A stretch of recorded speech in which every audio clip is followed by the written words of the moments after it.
오늘 우리에게 주신 하나님 말씀 신약 성경 에베소서 6장 18절에서 20절까지의 말씀을 보겠습니다.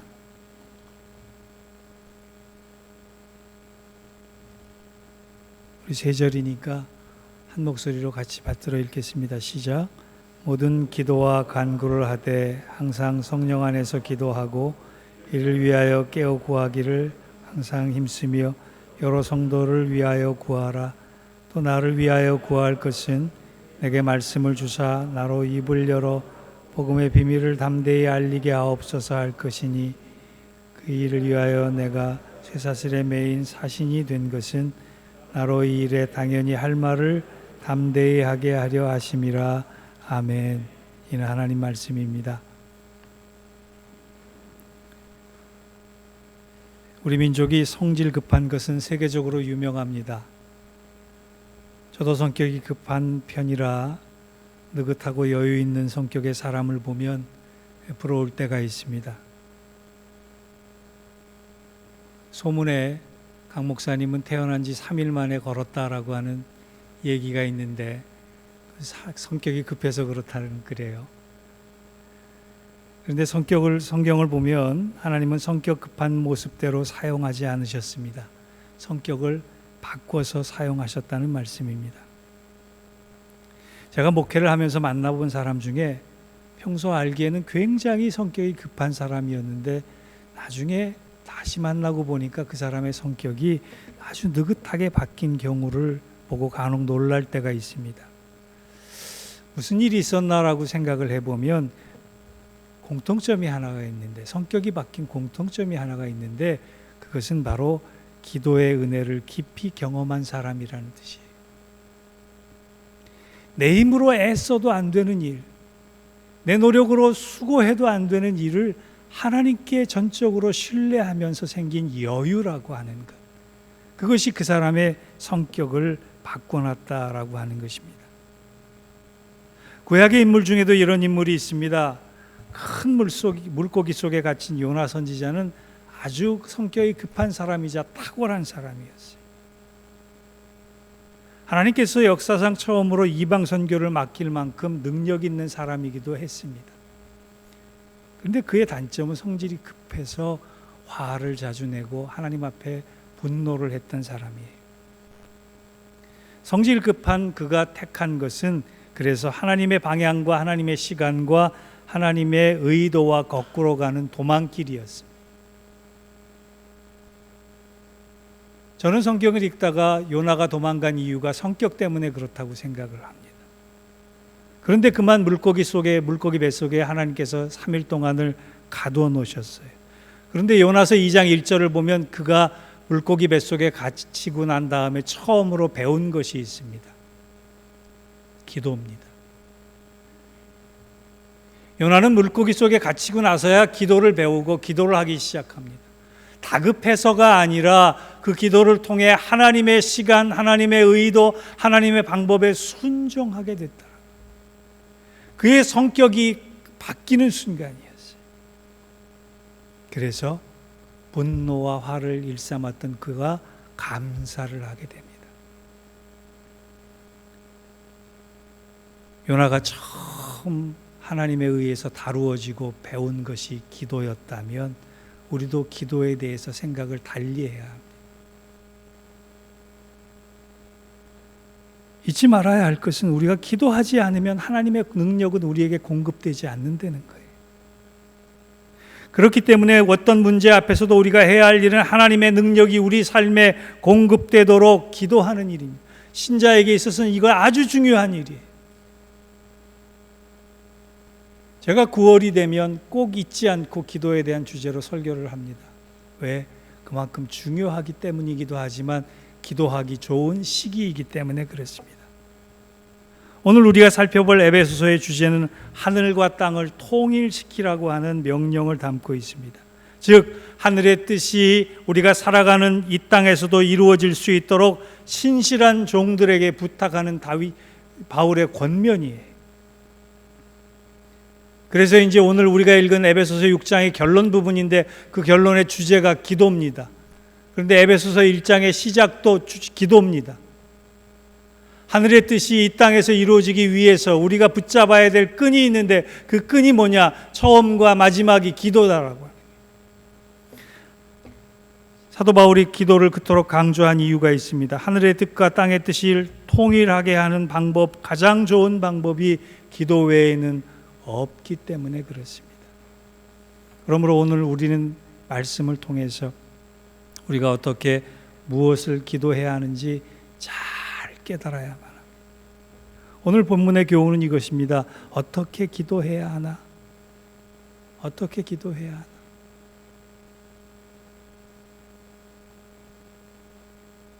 모든 것을 제목 삼아 기도하되 성령 안에서 깨어서 기도하라 명령하십니다. 그게 18절이에요. 18절을 한번 보겠습니다.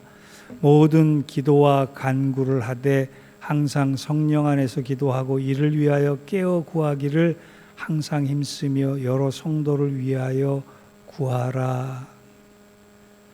제가 감동 깊게 본 책 중에 하나가 신앙 그 오해와 진실이라는 책이 있습니다. 이 책에서는 이걸 핵심적으로 얘기해요. 신앙과 종교적 심리는 다르다라고. 믿음과 종교적 감정은 구별되어야 된다라고 하는. 우리는 쉽게 얘기해서 신앙을 얘기하고 믿음을 얘기하지만 자칫 잘못하면 종교적 심리에 빠지기가 쉽고 종교적 감정에 빠지기가 쉽다라고 하는. 이 두 가지가 무엇이 왜 다른가? 신앙은 진리를 얘기하고 지혜를 얘기하고 영혼을 얘기하는 데 반해서 종교적 심리, 종교적 감정은 자기 만족적인 감정에 빠지기가 쉬운 것을 얘기한다는 거예요. 여러분, 우리가 냉정하게 한번 좀 따져볼 일이 있습니다. 그것은 내가 가지고 있는 것이 믿음인지 종교적 감정인지. 예외 없어요. 목사도 예외 없고 직분자도 예외 없고 평신도도 예외 없고 아주 중요하게 성찰해봐야 될 그것이 뭐냐 하면 바로 내가 가진 것이 신앙이냐 믿음이냐 아니면 종교적 감정이냐 종교적 심리냐라고 하는 거예요. 많은 사람들이 종교적 감성의 풍성함 때문에 신앙을 착각합니다. 그런데요, 믿음이 좋다는 사람들 가운데 금방 고난 앞에 믿음이 시험에 빠지거나 좌절에 빠지거나 실족하는 경우를 보면 그 사람이 믿음이 좋아서가 아니라 믿음이 옅어져서가 아니라 종교적 감정에서 헤어나오지 못해서일 때가 많다는 말이에요. 그래서 사도 바울은 18절에서 뭐라고 얘기하느냐? 깨어서 구하기를 항상 힘쓰라.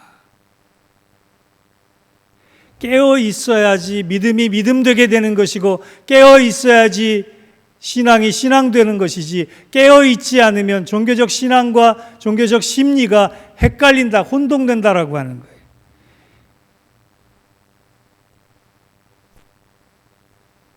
오늘 우리가 읽은 깨어 구하기를 항상 힘쓰라 본문 전에 나오는 말씀은 바로 하나님의 전신갑주를 입으라 합니다.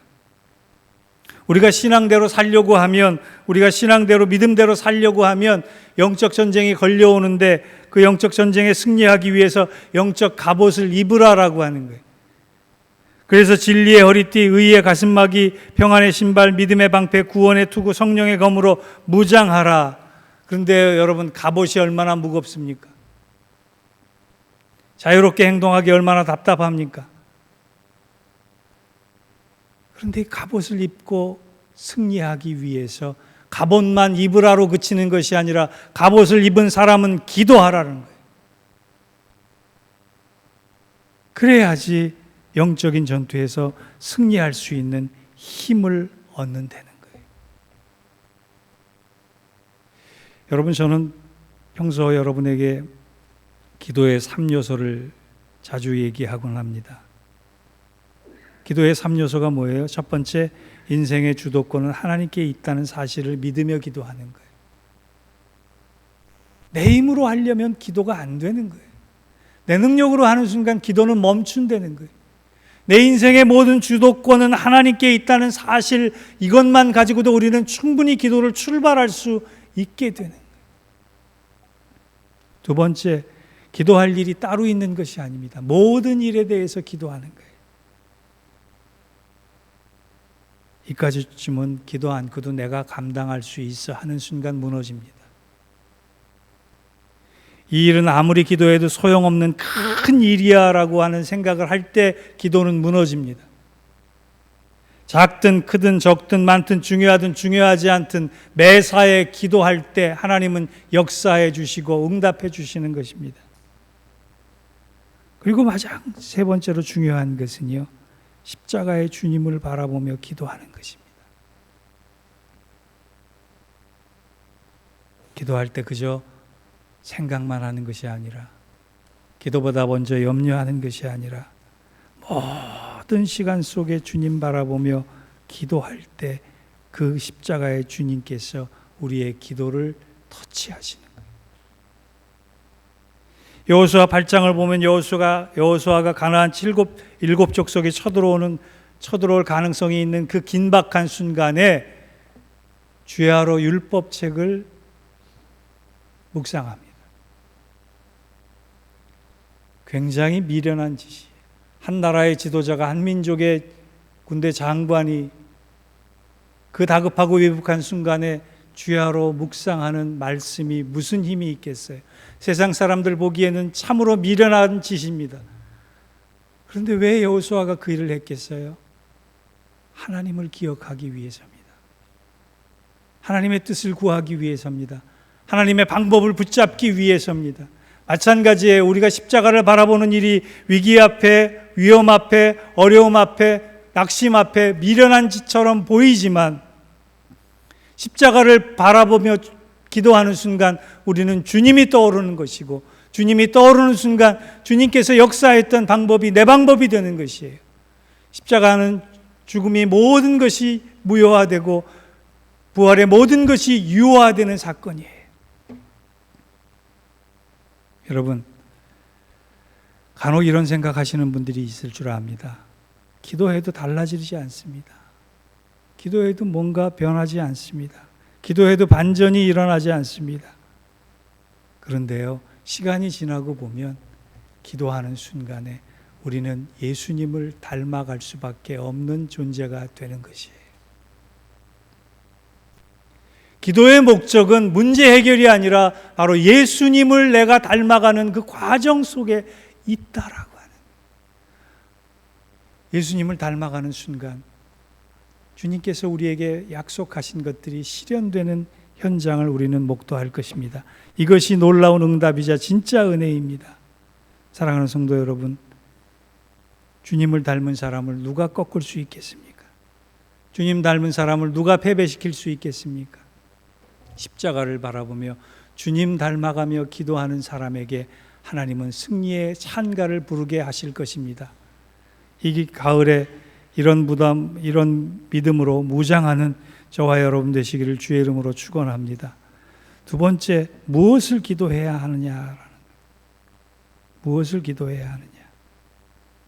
그것은 19절 말씀에 이렇게 되어 있습니다. 건강한 교회와 성도가 되기 위해선 서로를 위해 중보기도 하라는 것이에요. 19절을 읽겠습니다. 또 나를 위하여 구할 것은 내게 말씀을 주사 나로 입을 열어 복음의 비밀을 담대히 알게 하옵소서 할 것이니. 여러분, 우리 교회도 중보기도 팀이 있지 않습니까? 그런데 그저 한 부서라고 여기지 마시고 정말 핵심적인 부서라고 여겨야 돼요. 예배도 중요하고 설교도 중요하고 교육도 중요하고 전도도 중요하고 기도도 중요하고 선교도 중요하고 봉사도 중요하지만 중보기도 사역도 굉장히 중요한 거예요. 가능하면 여러분 열심을 내셔서 중보기도 팀에 합류하는 것도 나의 신앙을 불태우는데, 뜨겁게 만드는데 아주 중요한 역할을 할 것입니다. 중보기도란 영어로 인터섹션입니다. 하나님과 나와의 사이를 기도가 다리로 놓아주는 거예요. 공동체와 공동체 사이를 기도로 연결시키는 거예요. 나와 우리 사이를 기도로 연결하며 너와 나 사이를 기도로 연결하는 것이 바로 중보기도입니다. 그러나 중보기도의 의미보다 더 중요한 것은 중보기도하는 사람들이 누구보다 참여자를 넘어서 기도의 용사로 바뀌어진다는 사실이에요. 대부분 중보기도 하자라고 하면 이런 얘기합니다. 목사님, 저는 기도 5분도 못해요. 5분 기도하면 바닥이 떨어집니다.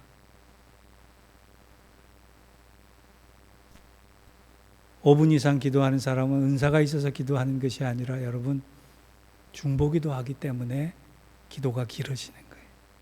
나를 위해서 5분, 가족들을 위해서 10분, 교회를 위해서 10분, 나라를 위한 민족을 위해서 5분, 선교사와 선교를 위해서 10분, 금방 40분 지나가는 거예요. 차근차근히 기도의 시간을 넓혀가면 기도의 내용 또한 풍성해지는 것입니다. 기도의 내용이 풍성해지면 기도의 응답도 풍성해지는 거예요. 제가 신학교를 졸업하고 처음 풀타임 사역자로 간 교회에서 있었던 일입니다. 그때는 새벽 기도의 문을 열고 문을 닫아야 하는 게 담당 교역자의 일이었습니다. 한 주간 혹은 2주간을 맡아서 하는데 처음 그 일을 맡아서 하는 순간에 권사님 한 분이 유난히 늦게 가는 거예요. 집에서 밥도 안 하시나라는 생각이 들 뿐더러 나도 집에 가서 좀만 쉬었다가 출근했으면 좋겠는데 라는 생각 때문에 나중엔 권사님이 미워지기까지 하더라고요.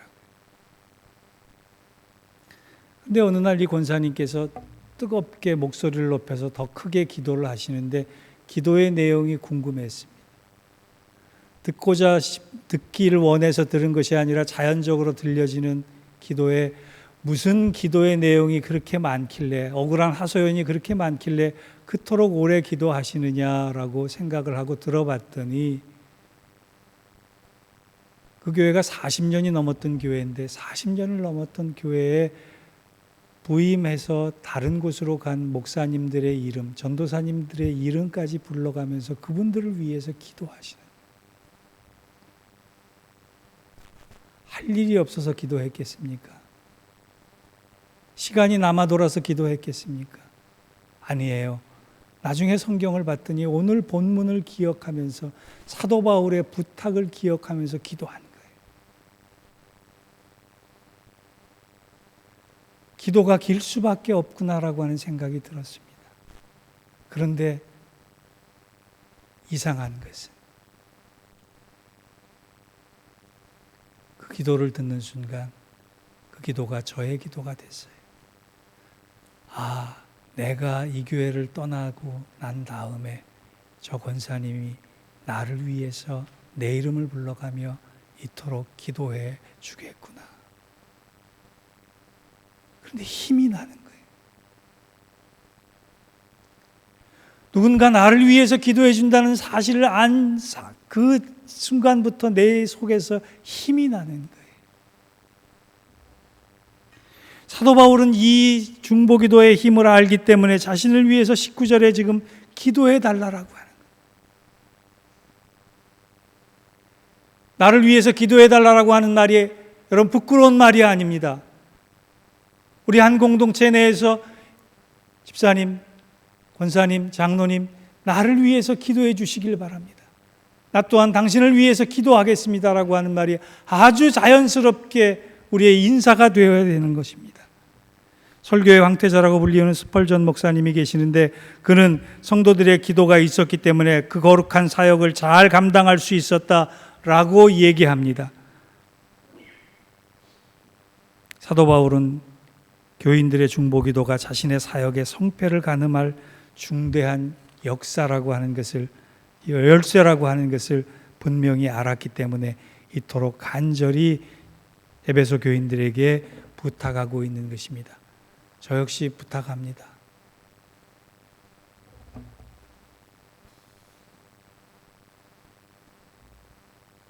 목회가 얼마나 거룩한 의무입니까?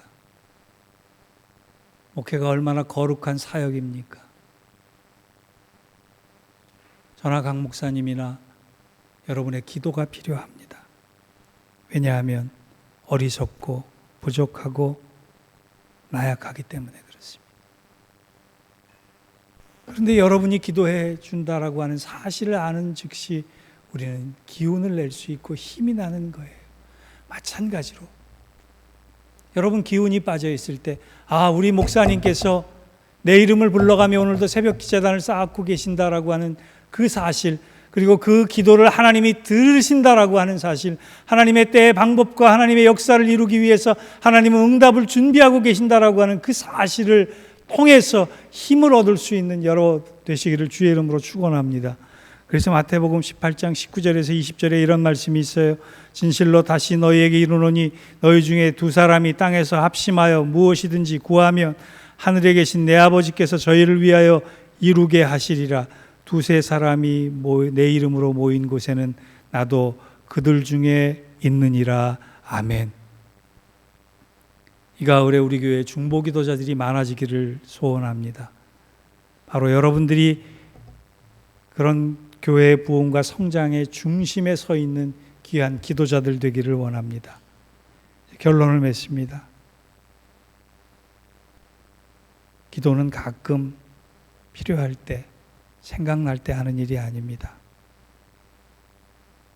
월요일은 원래 기도하는 날이고, 화요일은 화끈하게 기도하는 날이고, 수요일은 수없이 기도하는 날이고, 목요일은 목이 터져라 기도하는 날이고, 금요일은 금식하면서 기도하는 날이고, 토요일은 토할 정도로 소리치며 기도하는 날이고, 일요일은 일어나자마자 기도하는 날이다 라는 재밌는 얘기가 있어요. 오늘 20절을 보면 사도 바울이 자신을 위하여 기도해 줄 것을 부탁한 다음에